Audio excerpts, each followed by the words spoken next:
او نبی علیہ الصلوۃ والسلام تشبک آیاتونو کې د الحمدلله ویلو حکم شوه دی.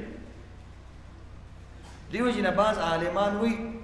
چې الحمدلله ویل واجب دی او الحمدلله ویل فرض دی.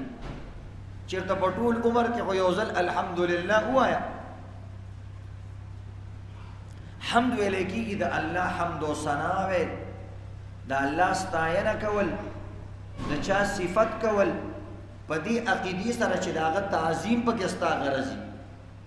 بعض وخت کې سړی چا پورې خان دی او یو خبره کوي ویل که مفتی صاحب را روان دی نو دا د هغه عزت نه عام کستوي. نو علی وجه التعظیم چې د چا ادب کې د چا مینه دی پزړه کې پرته او د هغې دپاره بهترین الفاظ او ښکلي الفاظ اختیارې دې ته ویل کېږي حمد و ثنا. او پښتو کې دې ته ستاینه وایي او دغه رنګې فارسی کې ورته ستایش او ستودن ویل کېږي او ستاینه کول په ورته اردو کې وایي. نو عزتمندو دا د دې سورۃ فاتحه خلاصه شوه. بعض عالمانو یو بل خلاصه بیان کړی ده چې اسانه خبره ده په سورۃ فاتحه کې با شپږ قسم لوی مضامین بیانې. یو پکې د الله توحید بیان شوی دی، بل پکې قیامت بیان شوی دی او درې پکې احکامات بیان شوی دي اهدنا الصراط المستقیم کې او ایاک نعبد و ایاک نستعین کې او د قیامت بیان دی مالک یوم الدین کې، د توحید بیان دی الحمدلله کې او دغه رنګي رسالت او بشارت هم پکې بیان شوی دی. د نبی علیہ الصلوۃ والسلام بیان هم پکې شوی دی، پیغمبرانو بیان هم شوی دی. صراط الذین انعمت علیهم د نیکانو خلقو په لاره مې بیان روان کا. نو په نیکانو کې د ټولو نه نیک مخلوق کې هغه محمد رسول الله نو ضمناً پکې د نبی علیہ الصلوۃ والسلام هم بیان هم دی. او دغه رنګي یو پکې تخویف بیان شوی دی چې د څه شي نه به یریږي. نو بنیادی شپږ مسلې پکې بیان شوي. یریږي به د غیر المغضوب علیهم ولا الضالین د ګمراهو خلکو نه او چې په کومو قومونو باندې د الله غضب شوی دی د هغې نه به یریږي. په سورې فاتحه کې 7 آیاتونه دي او د بسم الله سره په دې کې یو کم 10 کلمات دي او 142 په دې کې حروف دي. د اکثر علماو په نسبت باندې او د حضرت علی صاحب د قول مطابق دا مکی صورت دی او عبد الله ابن مسعود رضی الله تعالی عنہ وایي چې دا مدنی صورت دی. بعض حضرات وایي چې دا هم مدنی صورت دی هم مکی صورت دی. دا په مکه کې نازل شوی، په مدینه کې نازل شوی، ډبل نازل شوی دی. د دې صورت نزول څنګه شوی دی، کیفیت نزول.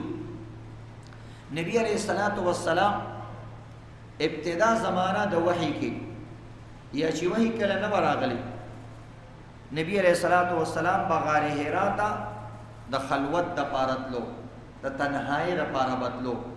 ځکه وحی خو نه راغلی، احکامات نه راغلی. نو الته نبی علیہ الصلوۃ والسلام خلوت نشینی کوله ځان لبناست. یو ځل نبی علیہ الصلوۃ والسلام او یریدو اورانه خدیجی بی بی ته وی لقد خشیت ان یکون خالتنی شیء فقالت وما ذاک. ویسه شکل تخپل عبادت کوم او خلوت کوم نو ما ته په میز کې داسې رکاوټ سره راځي، خلط کیږي را سره نورې خبرې اوازونه را راځي. خدیجه بی بی ته پوښتنه کوي وما ذاک څه شي؟ نبی علیہ الصلوۃ والسلام فرمایي قال انني اذا خلوت سمعت النداء اقرا. وسه خپل عبادت کو میز کې आवाजونه راځي اقرا اقرا اقرا وایا ما بس وایا. نو زه ډېر یریږم. بخاری شریف کی روایت ده نبی علیہ الصلوۃ والسلام یو ځل رااله او جبرئیل علیہ الصلوۃ والسلام 3 ځل داسې غاړه ور کړې وکړه نو خولې شوی ډېر زیات او یریدل. نو عائشہ حضرت خدیجه بی بی ته وایي چې زه په ځان باندې ډېر زیات خو یریدم. سوچ کوي چې غر وي، تنهایی وي او تیاره وي او ناشنا مخلوق تا ترا مخامخ شي او تا سره خبرې کوي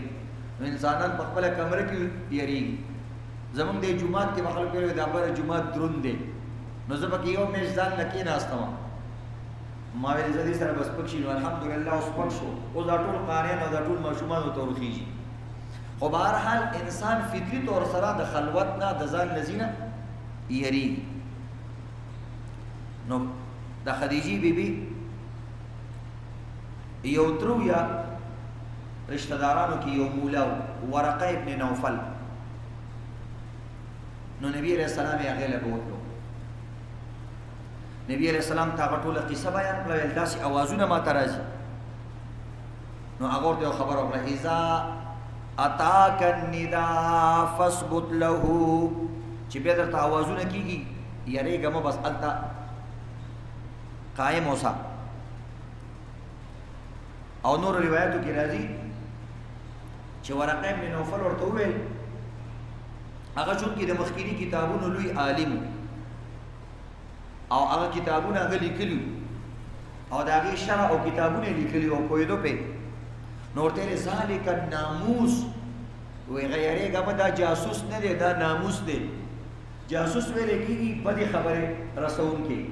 ناموس وایي د خیر خبرې رسوونکې وایي دا خو یو ناموس دی او دا حقه فرشته ده چې کومه پیغمبرانو له راتله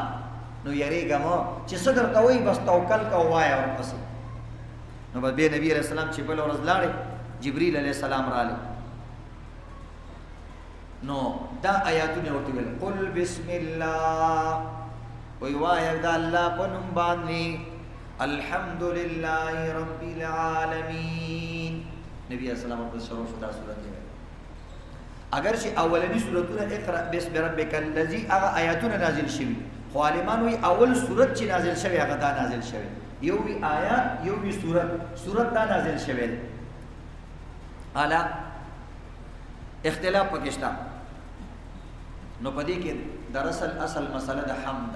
نو نن موږ تاسو ته د حمد فضایل بیانو چې الحمدلله وی او حمد ویل دا څومره لوی کلمه ده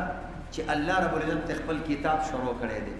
مسلمانانو لپاره لوی عبادت مونږ د الحمد نه شروع کړی دی صورت اعتبار سره نو دی وجه نه عزتمندو تفسیرونه لیکلي دي چې په دنیا کې څومره نیک خلک تیر شوي دي هغوی الحمدلله ویلې ده قرآن د دې ګواه دی هر شاکر بنده هغه د الله حمد کړی دی لکه د ټولو نه اول پیغمبر آدم علیه السلام دی آدم علیه السلام د ټولو نه لومړی خبره چې کله کړې ده په دنیا کې هغې د الحمدلله کلمه ویلې ده چې کله آدم علیه السلام الله د فرشتو په ذریعه باندې تیار کو د جوسه جوړه شوه الله رب العزت پکې روح واچو چې روح پکې واچولی شو او د سپېږمو ته داسې او پوزې ته روح راورسېدو او سر ته را رسېدلو نو دلته وله انتروشي او پرنجې ورلی پرنجې وکړو چې پرنجې وکړو الله رب العزت ورته په زړه کې دا کلمات واچول او ویلې الحمدلله اے الله ټول صفتونه ستا دپاره دي دی باندې ځان له یو پورا بیان د عزتمندو الحمدلله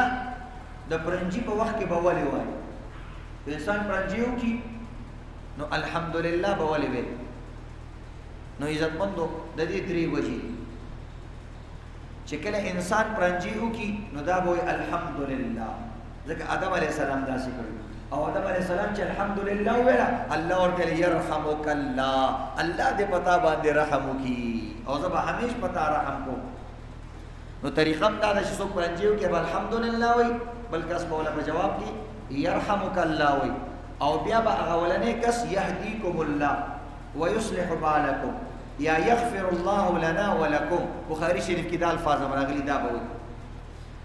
آدم علیہ السلام پرنجیو کو مونږ چې پرنجی کو ولی الحمدلله ولی د دې درې وجې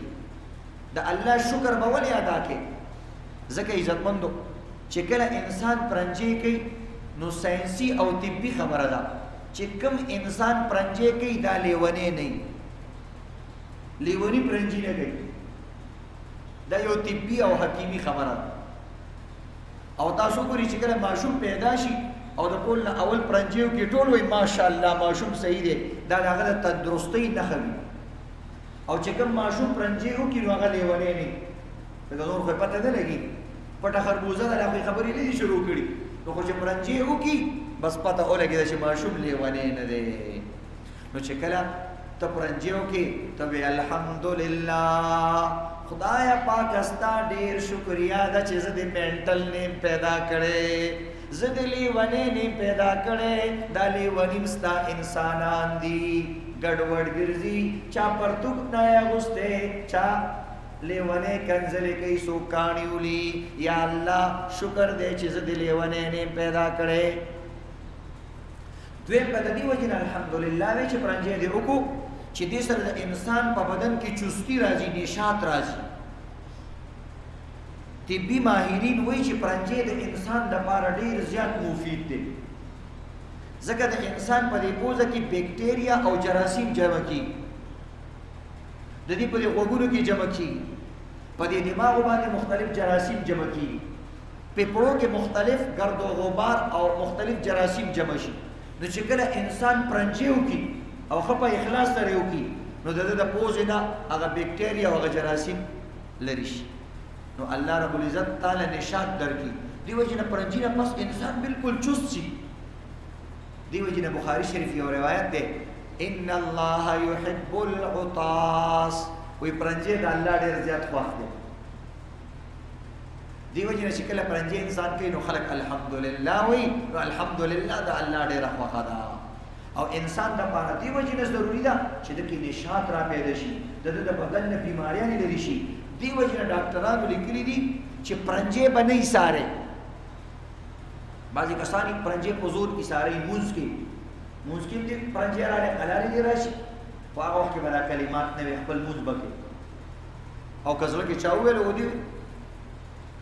نو پرنجي ایساره ول دا د دماغ پردې کله نه کله شلي او دا شان د غوګونو پردې مو سره شليږي کله نه کله او په پړو کې نقصان پیدا کوي او دماغو کې نقصان پیدا کوي دا غي نسونه نری رګونو سره شليږي نو دی وجنه پرنجي باندې اشاره وي دریم باندې دی وجنه الحمدلله وي چې کله انسان پرنجي کوي نو د شکل ډیر بدل شي دغه نه چې کارټون ځان جوړ شي یعنی ته اسې د کله ودرېږي شیشه کې او داسې د پرنجي په شان شکل جوړ کا نو ځان نه بم کوی چې له کدا څه شیما نو د دې وجه نه چې کله ته پرنجي کې ستا شکل ډیر بدرنګ شي او چې پرنجي دې ختم شو نو ته وې الحمدلله په دې خبره باندې چې شکر دې خدای پاکه دا کم شکل مې چې د پرنجي په وخت کې جوړ شوی او چې روسته مې دا شکل پاتې نه شو ګینه خزه ومراته نه رانیږدې کېده بچو ومراته ویل چې کارټون ما ماراله الله رب العزت تعالی شکل واپس بل حال ترا وستو نو ته فورا الحمدلله شکل عزت مندو الله رب العزت انسان له یو سیره ور کړی د خسته شکل ور کړی لقد خلقنا الانسان في احسن تقويم دا معتدل جسم دا برابر او مناسب او خپل چهره دا د الله رب العزت یو لوی ور کړه دا پته وي وای الحمدلله چې پرنجیو کې وای الحمدلله بہرحال خبر دا شروع د دنیا هر شاکر انسان د دنیا هر نیک عمل انسان د الله شکر ادا کړی دی لکه آدم علیه السلام چې کله پرنجي وکړو وی الحمدلله دغه رنګ نوح علیہ السلام بارکه الله رب العزت قرآن کې وی الحمدلله الذي نجنا من القوم الظالمين نوح علیہ السلام الحمدلله ویلوا دغه ابراهیم علیہ السلام بارکه الله قرآن کې وی اغم الحمدلله ویلوا الحمدلله الذي وهب لي على الكبر اسماعیل و اسحاق اے رب کائنات زستا ډیر شکریا ادا کوما چې زما عمر ډیر زیات دی د دې باوجود هم تا مال اسماعیل او اسحاق راکو بډاګانی راځونه کې بچی نکړي مال دې بغیر علاج نه راکو دارنګه داوود علیہ السلام او سلیمان علیہ السلام کیسه کې الله فرمای چې داوود علیہ السلام او سلیمان علیہ السلام هم د الله حمد او ثنا ویلو وقال الحمد لله الذي فضلنا على كثير من عباده المؤمنين سليمان سمع الحمدلله دا الله ډیر الله حمد او ثنا دا چې موږ له پډیر خلق باندې فضیلت را کړې ده. دا شان د نبی عليه الصلاه والسلام بارک الله قران کې وی حکم راغله وقل الحمدلله اے زما حبیب پیغمبر الحمدلله ډیر وایا.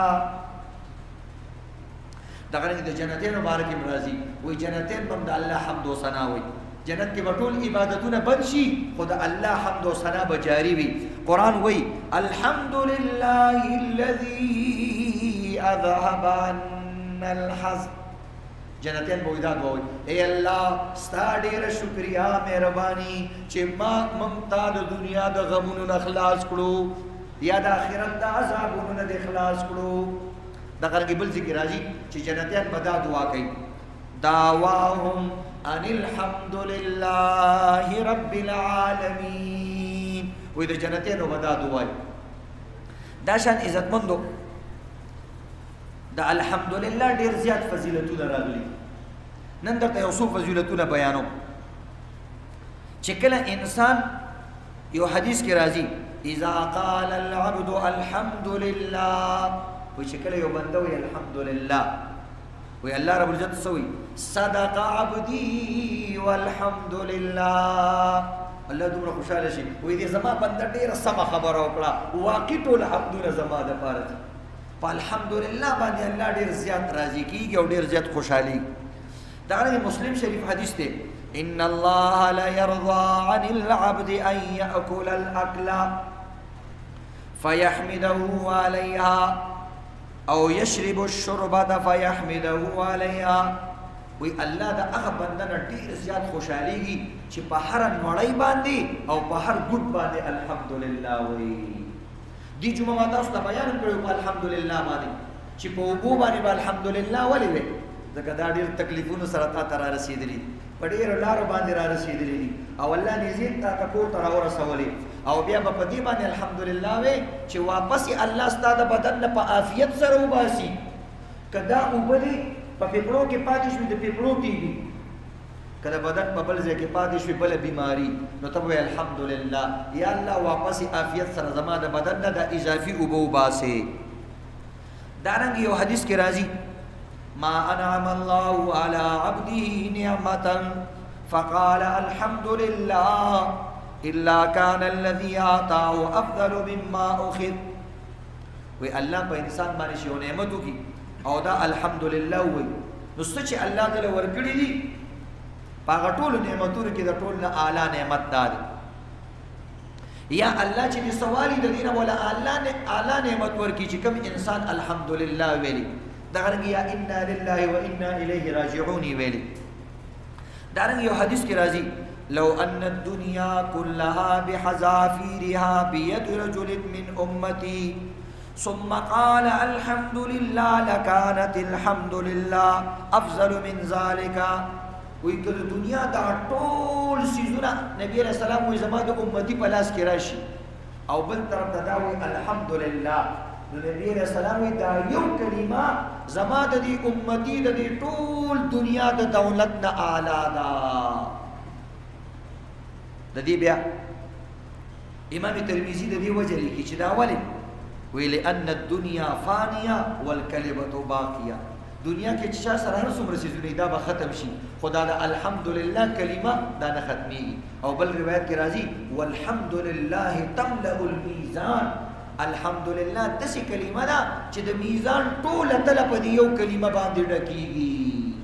نو دې وجې نه عزتمندو دا خپل د ژوند یو مقصدی خبره وګرځول. روایتو کې راځي چې نبی علیہ السلام باندې به غم مرالو او پریشان به به ویل الحمدلله علی کل حال. او د الله داسې بنده ډېر خوښ بعضې کسانی کنه بیماری ورې څنګه هغه الحمدلله خیمه دا بنده د الله ډېر زیات خوښ وی الحمدلله گزاره کوما الحمدلله دا الله فضل دی. یو تفسیر یو واقع لیکلی دا وی ان عبدا من عباد الله تعالی قال وی ورځ د یو الله بندو سعجیبه الفاظو کې دا الله حمد و ثنا بیان کړه. هغه الفاظ دا دي یا ربی لك الحمد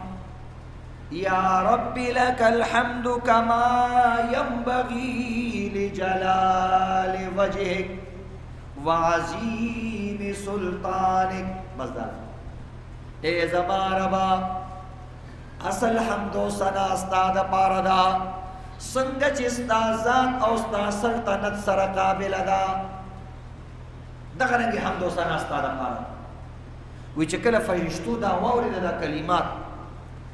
وی فعزلت بالملکین وی هغه ملکو ته د دې لیکل ګران شو چې دې له په دې باندې څومره ثواب ورکړي. فلم یدریا کیف یکتبانها فصعدا الى السماء. وی ډېرې حیرانې شوې چې دا خو داسې ناشنا کلمات دي سړي وویلو د الله حمد و ثنا یې وویله چې دا موږ څنګه ولیکو څومره ثواب وله پکې ولیکو. وی لاړې اسمان ته وختل وقالا یا ربنا او الله تیرے اے زمن ربا ان عبدك قد قالها ما قد قال مقالة لا ندري كيف نكتبها. یا الله ننستا یو بنده داسې عجیبه حمد و ثنا کړې ده چې موږ د هغې د لیکلو د ثواب په طریقه باندې نه پوهېږو چې څومره ثواب ورله ولیکو. وی الله ورته ویلي قال الله عز وجل وهو اعلم بما قال عبده. الله تعالی څه پته چې بنده څه ویلي خو هسې د فرشتو نه تپوس کوي وماذا قال عبدي زما بنده څه ویلي دا کلمات ورته ویل. یا رب لك الحمد یا رب لك الحمد كما ينبغي لجلال وجهك وعظيم سلطانك. وجد کلمې ویلي ناشنا کلمې ویلي دا.